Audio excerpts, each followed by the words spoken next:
You have the floor. Thank you, Right Honourable Speaker. I rise with the heavy heart, yet with the spirit fortified with historical truths. And that's how fired up I am today to make this statement. Today, the 24th of February, 2026, marks 60 years since the most regrettable and darkest moment in our nation's history, the overthrow of the founder of modern Ghana, the man whose very blood mingles with the soil of my beloved constituency, Osajifo Dr. Kwame Nkrumah. 60 years ago, on February 24th, 1966, a dark cloud descended upon our young republic. What was termed at the time as Operation Cold Chop was in reality the assassination of the African dream. The verdict of history. For decades, the events of 24th February were all shrouded in the convenient narratives of the victors.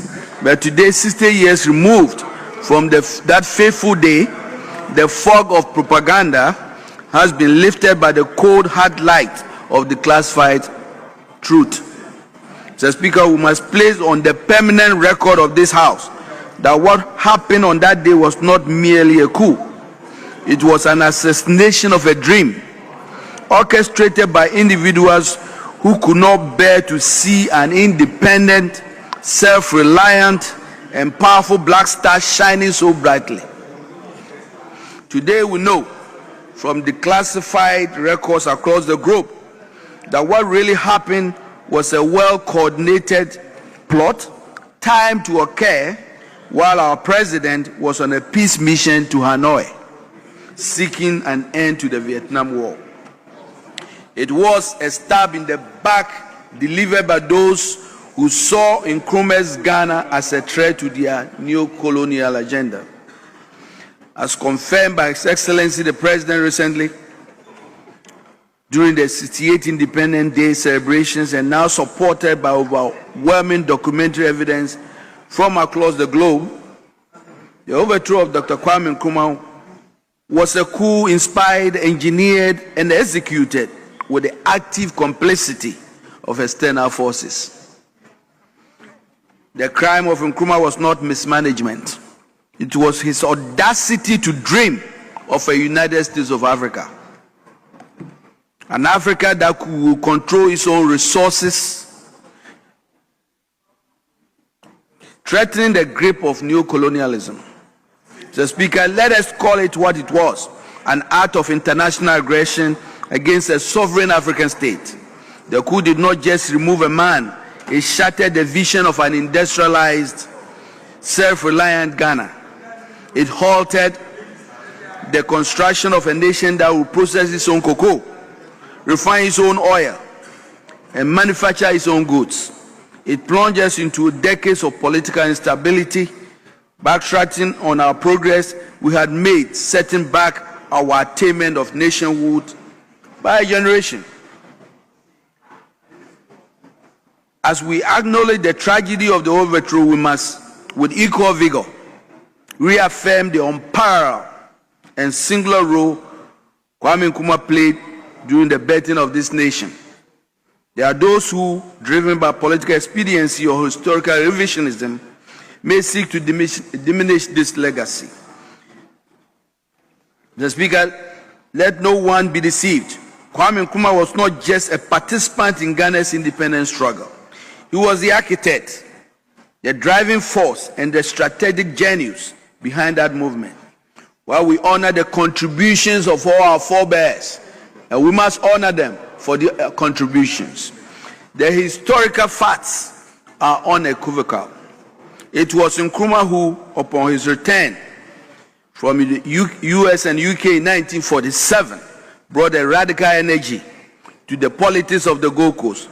It was Nkrumah who founded the CPP, a mass political movement that mobilized not just the elite, but the ordinary people, the market women, the workers, and the youth. It was Nkrumah who coined the battle cry, self-government now, and organized the positive action campaigns of strikes and boycotts that made the colony ungovernable for the British.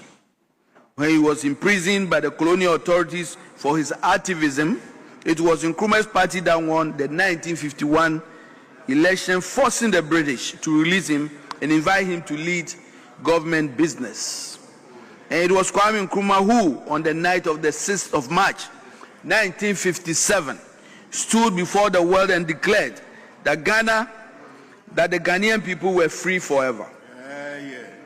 His vision did not stop at our borders. He understood that our freedom was meaningless unless it was linked up with the total liberation of the African continent. His legacy is etched into the very fabric of our nation. And we can think about it and reflect on it today. The Akosombo Dam that continue to light our homes. The Tema Harbor that anchors our trade. The Ghana Airways that connected us to the world. The secondary schools built across the nation, and the Kwame Nkrumah University of Science and Technology, which remains a citadel of learning. Can we imagine modern Ghana without these foundational pillars? As I conclude, I'm reminded of the words of Osajifo Dr. Kwame Nkrumah. I am in the knowledge that death can never extinguish the torch which I have lit in Ghana and Africa. Long after I'm dead and gone, the light will continue to burn and burn aloft, giving light and guidance to all people. He lives on in the Akosombo Dam's turbines. He lives on in the minds of students of KNUST. He lives on in every Pan-African ideal we dare to speak. He lives on in the determination of all Ghanaians to finish the work he started. Let this 60th anniversary mark a turning point.